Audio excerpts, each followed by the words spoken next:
Assalamualaikum warahmatullahi wabarakatuh. Waalaikumsalam warahmatullahi wabarakatuh. Selamat datang para penonton yang telah hadir di acara debat program studi pendidikan bahasa dan sastra Indonesia pada siang hari ini tanggal 24 April 2024 di gedung A3 2.8 Universitas Muhammadiyah Purworejo. Perkenalkan, kami Nadia Widodo dan Anas Huda sebagai moderator pada debat pada siang hari ini. Dan sesi berikutnya adalah penentuan mosi melalui sistem acak yang akan disampaikan oleh partner saya yaitu Anas Huda. Saya persilakan. Udi ya.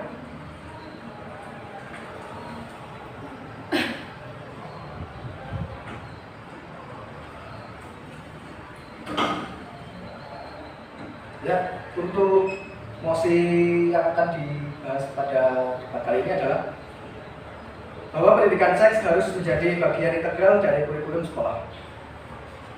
Demikian. Lanjut. Baik, terima kasih. Sebelum debat kita mulai, izinkan saya untuk membacakan aturan pada debat kali ini. Tata tertib sebelum debat. Yang pertama yaitu pakaian yang digunakan adalah bebas, sopan dan rapi. Yang kedua, setiap tamu undangan harus menjaga ketertiban, keamanan, serta kebersihan dan tidak membawa barang-barang yang dilarang serta dapat membahayakan orang lain di lokasi debat. Yang ketiga, dapat memasuki area debat hanya nama-nama yang sudah terdaftar dan memiliki undangan debat. Yang keempat yaitu untuk mengantar atau pendamping tamu undangan hanya diperbolehkan mengantar sampai area debat. Selanjutnya yaitu tata tertib saat debat berlangsung. Yang pertama yaitu selama acara debat berlangsung, tamu undangan wajib menjaga ketertiban dan tidak membuat keributan ketika debat berlangsung. Yang kedua, selama debat berlangsung, handphone atau alat komunikasi dalam kondisi hening dan dilarang mengaktifkan flashlight. Yang ketiga, untuk menyampaikan argumentasi diberikan waktu selama 3 menit. Yang keempat, setiap anggota tim saling bertanya dan menanggapi pada setiap sesi.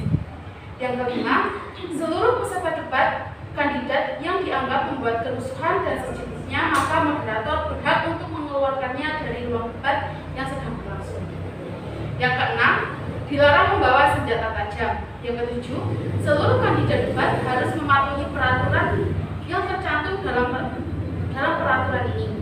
Yang terakhir yaitu apabila kandidat debat atau penonton debat melakukan pelanggaran dalam bentuk apapun yang telah disepakati, maka akan dikenakan sanksi. Demikian, terima kasih. Ya, langsung saja kita mulai debat pada hari ini. Untuk tim pro, siapa? Silakan. Kanan ya. Tim kontra, kiri. Ya. Langsung saja, silakan tim pro untuk memperkenalkan diri dulu. Perkenalkan, saya Rizka Amelia sebagai pembicara 1. Saya Rita Felina sebagai pembicara 2. Saya Jabal Nadia sebagai pembicara 3. Selanjutnya untuk tim kontra. Dan perkenalkan, nama saya Ediana sebagai pembicara 1. Lanjut, silakan. Perkenalkan, nama saya Maulana Sabsabura sebagai pembicara 2. Saya Dino Fianti dari pembicara 3. Ya. Langsung saja kita mulai debat. Silakan untuk tim pro untuk memulai debat. Sebelumnya, ya, durasi yang berlaku pada debat kali ini adalah 3 menit. Dan untuk tanggapan yaitu 2 menit. Apakah setuju? Setuju. Oke, langsung saja. Silakan tim pro untuk memulai. Baik, alasan saya kenapa pendidikan seks harus menjadi bagian integral dari kurikulum di sekolah, saya setuju dengan pendapat itu, atau bahkan itu sangat bagus ketika diterapkan di sekolah seperti itu. Alasan saya mengapa? Karena anak itu perlu disiapkan, anak itu perlu dididik, anak itu perlu diberi pengetahuan pengetahuan sedini mungkin tentang bagaimana seks itu berbahaya, apa yang boleh dipegang, apa yang tidak boleh dipegang, apa yang boleh diperlihatkan dan apa yang tidak boleh diperlihatkan pada orang lain. Itu harus dididik sedini mungkin agar anak lebih mengetahui dan lebih bisa menjaga dirinya sendiri. Untuk manfaatnya sendiri begitu banyak, tapi saya ambil 5 poin. Yang pertama adalah memenuhi rasa ingin tahu anak yang dengan cara yang benar. Anak itu begitu banyak rasa ingin tahunya. Jadi apalagi tentang seks banyak di media sosial juga banyak kita temui. Jadi itu sangat penting. Yang kedua adalah membiasakan anak menjaga kesehatan reproduksinya. Yang ketiga, menyiapkan anak pada masa pubertas. Yang keempat, mencegah anak melakukan aktivitas seksual yang menyimpang. Jadi memang sudah diberi pendidikan untuk mencegah hal tersebut. Poin yang terakhir adalah membangun kewaspadaan anak untuk melindungi dirinya sendiri. Cukup. Durasi masih 1 menit 27 detik. Untuk menguatkannya sendiri, di tahun 2023 kekerasan seksual terjadi sebanyak 4.280 kasus, dan untuk kekerasan terhadap anak itu terjadi 1.600 kasus. Itu untuk menguatkannya saja. Baik, cukup dari saya. Oke, Kontra, silakan menanggapi. Waktu 3 menit mulai dari sekarang. 2 menit ya?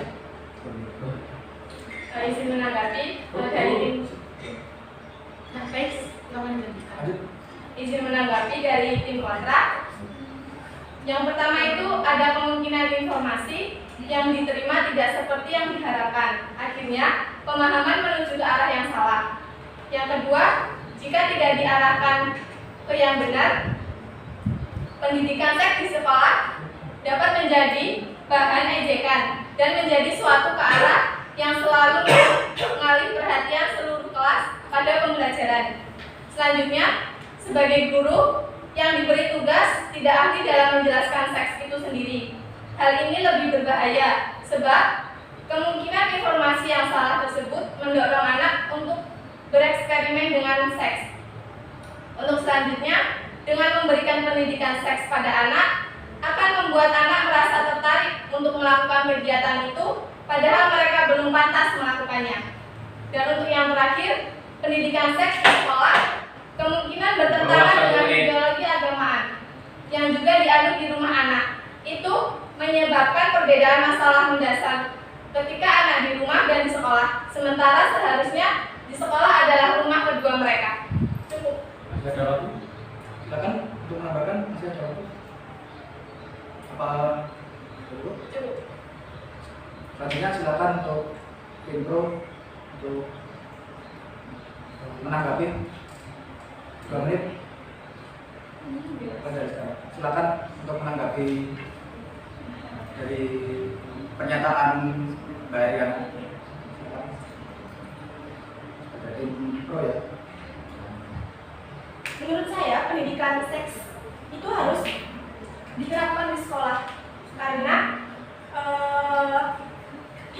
ini sangat penting sekali terutama bagi siswa yang sudah pubertas, yaitu di tingkat SMP sampai SMA, terutama juga di siswi putri karena ini juga penting sekali dipelajari dari usia dini. Dengan adanya kemajuan teknologi yang juga berpengaruh, penting sekali juga terutama buat orang tua, tidak hanya guru tetapi juga orang tua, untuk memberikan edukasi tentang seksual pada anak seperti itu. Karena seperti yang sudah rekan saya sampaikan, di Indonesia sendiri kasus tingkat pelecehan seksual itu sudah sangat banyak sekali. Maka dari itu pendidikan seksual di sekolah adalah hal yang penting untuk disampaikan, untuk diajarkan kepada para peserta didik, agar peserta didik itu paham apa yang seharusnya tidak mereka lakukan, apa yang seharusnya mereka lakukan, seperti itu. Izin menambahkan untuk benar sekali apa yang akan saya sampaikan, seperti yang sudah saya sampaikan di awal bahwasanya manfaat manfaat pendidikan seksual pada anak sejak dini pun yang pertama adalah memenuhi rasa ingin tahu anak dengan cara yang benar. Jadi itu tidak akan membuat anak melakukan hal yang lebih dari apa yang kita contohkan seperti itu. Jadi kita pun sebagai guru harus mendidik dengan benar seperti itu. Jadi dengan cara yang benar, dengan tahapan yang benar, insya Allah anak lebih paham.